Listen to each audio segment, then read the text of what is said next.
बिस्मिल्लाहिर्रहमानिर्रहीम। मोअज़्ज़ज़ ख़वातीन व हज़रात, इंसान के पास जब इक़्तिदार होता है, इख्तियार होता है और ताकत होती है तो वो क्या करता है? यकीनन वो उन तमाम चीज़ों को इंसानों के खिलाफ इस्तेमाल करता है। लेकिन तारीख़ इंसानी ने एक ऐसा मंजर भी देखा कि कायनात का सबसे बरगुज़ीदा शख्स एक ताकतवर तरीन फौज के साथ एक शहर में दाखिल होता है और उन लोगों को जिन्होंने उस अजीम तरीन शख्सियत के महोसाल में सिवाय दुखों, तकलीफों और इब्तला के कुछ नहीं दिया था और जंगों का एक माहौल पैदा कर दिया था, उस शख्सियत ने सबसे कहा, जाओ, सबको माफ किया। ये हैं हमारे पैगंबर आखिरुज़्ज़मां, हमारे माँ बाप उनकी अज़मत व हुर्मत पे कुर्बान, जिन्होंने अफ़्व दरगुज़र का और मुआफ़ी का एक ऐसा सरनामा इंसानों के हवाले किया कि जो इंसानों की शायद सबसे बड़ी मीरास है। कायनात में जंगें, इफ्तराकात और इख्तलाफात होते रहेंगे। हुज़ूर नबी अकरम सल्लल्लाहु अलैहि वसल्लम की ज़ात अक़दस ने फ़तह मक्का के मौके पर जो पैगाम इंसानों के लिए छोड़ा ताकि वो उसको मजबूती के साथ अपने पास रखें, अपने साथ रखें, वो था मुआफ़ी का।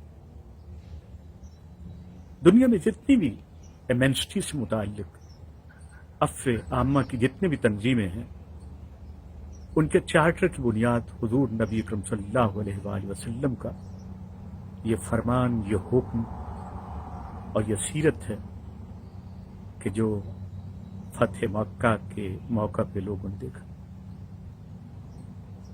आज इंसानों को माफ़ करने की ज़रूरत है। लोगों से वो मुआमला करने की ज़रूरत है कि जो हुज़ूर नबी अकरम सल्लल्लाहु अलैहि वसल्लम की ज़ात अक़दस ने हमारे लिए अपनी सीरत की शक्ल में छोड़ा था। पाकिस्तान में, दुनिया जहान में इस वक्त हर शख्स दूसरे शख्स से दस्तो गरीबान है और मामूली इख्तलाफात पे एक दूसरे की इज्जत, जान, माल और आबरू को नुकसान पहुंचाता है।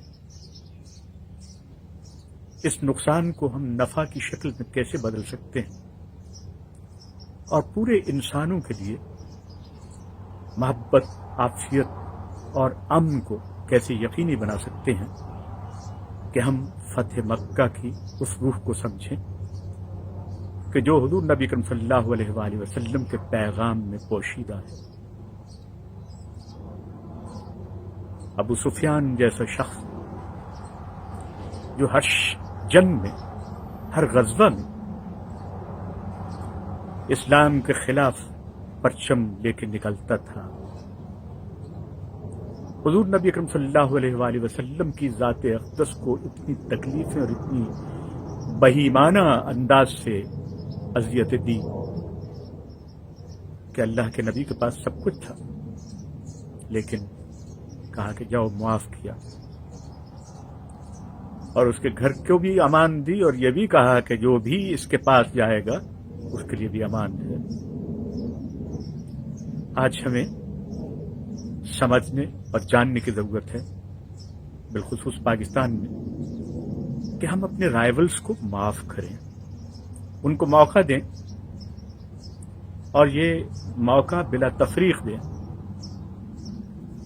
अपने ذاتی یا کسی طرح کے بھی خیال سے نکل کے ایک عام معافی نامہ جو ہے وہ انسانوں کے لیے داخل کیا جائے، تاکہ ہماری سوسائٹی اگر کہیں رکی ہوئی تو معافی کے اس عمل سے چلنا شروع کر دے۔ معاف کرنے والا انسان